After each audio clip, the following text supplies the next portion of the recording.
Hey, welcome back to the podcast, Evil Dungeon Master Universe Podcast. I am your host, Evil Dungeon Master Vince, and it is Wednesday. It is time for another podcast. Hopefully you're doing well out there in podcast land.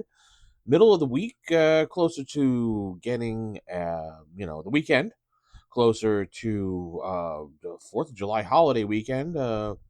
Get some days off for that and maybe some gaming in for that, hopefully, or, just spend some time with the family. Whatever.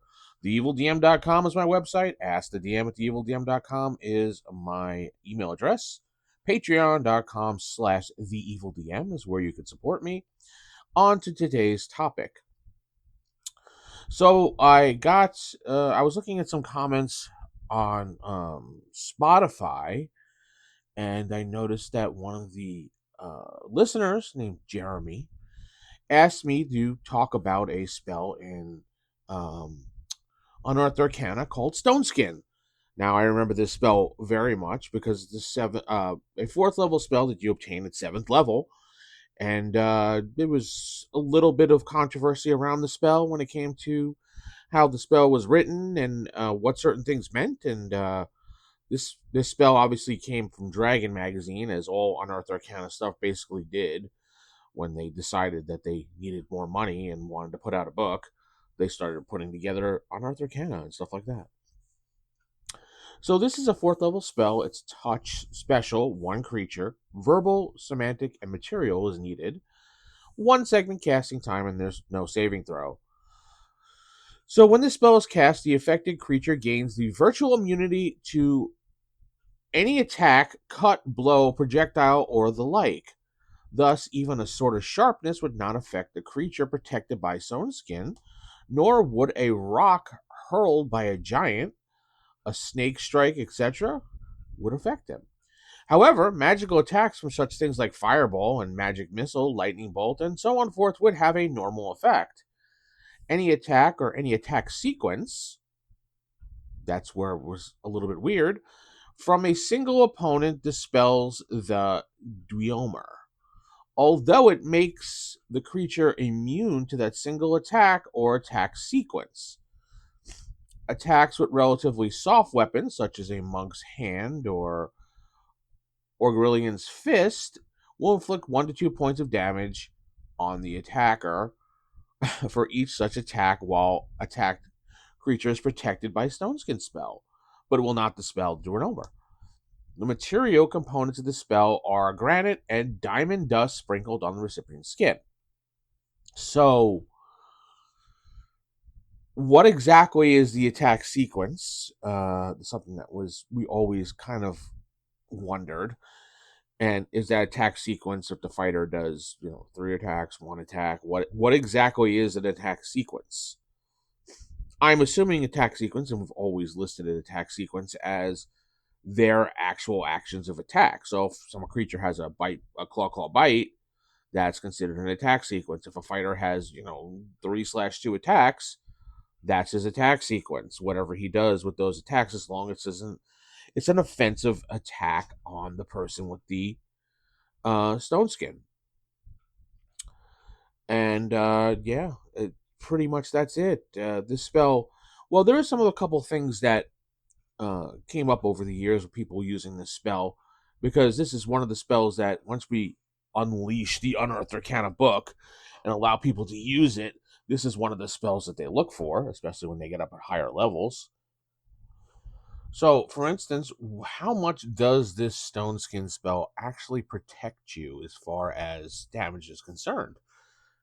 Now it's saying you're virtually immune to any attack sequence until it's complete, and you don't take any damage. So does that mean that somebody can jump from a castle tower and land on the ground and walk away scathe-free? Essentially, yes. Yeah, you heard me. You could jump from heights with this spell and basically not take any damage, according to the spell. But is there a limit on this that a DM should impose?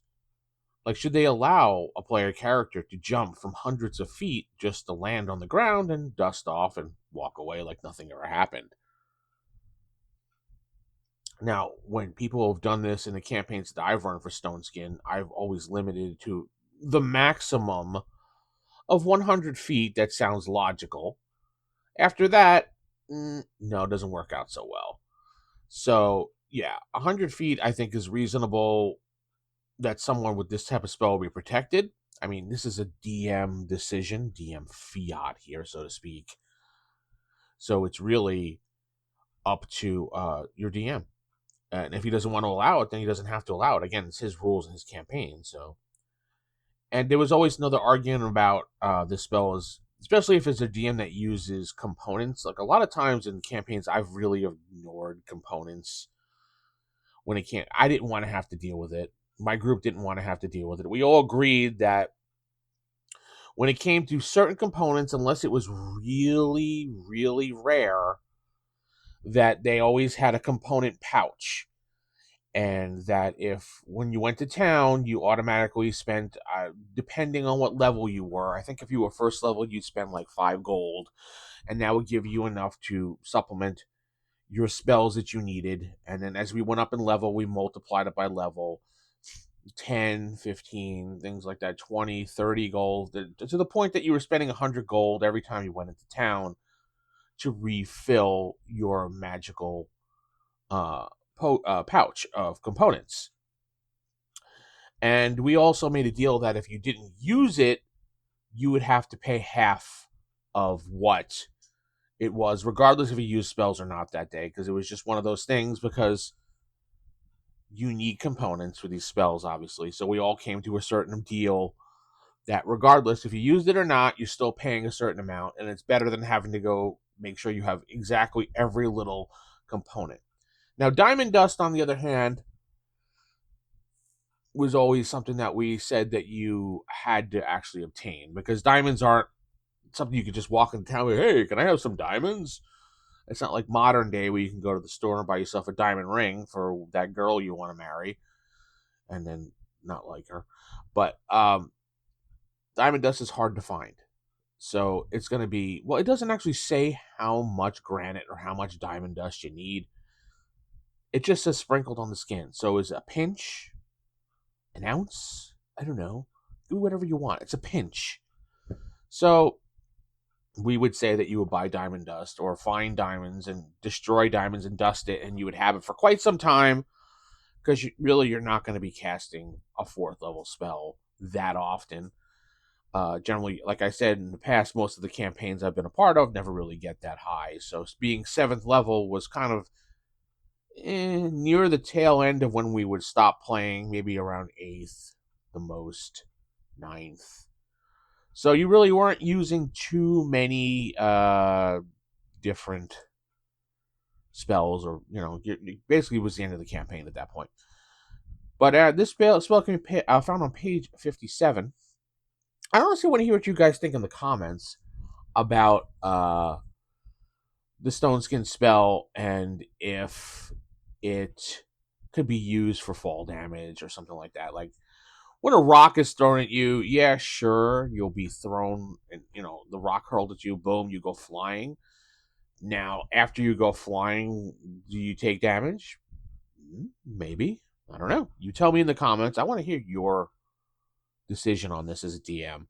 Please comment below in Spotify or YouTube or BitChute or wherever else you could find this podcast. If there's a comment, then you can comment. Excuse me. With that said, I'm going to head out. Keep it original, keep it old school. Good night, and God bless everybody.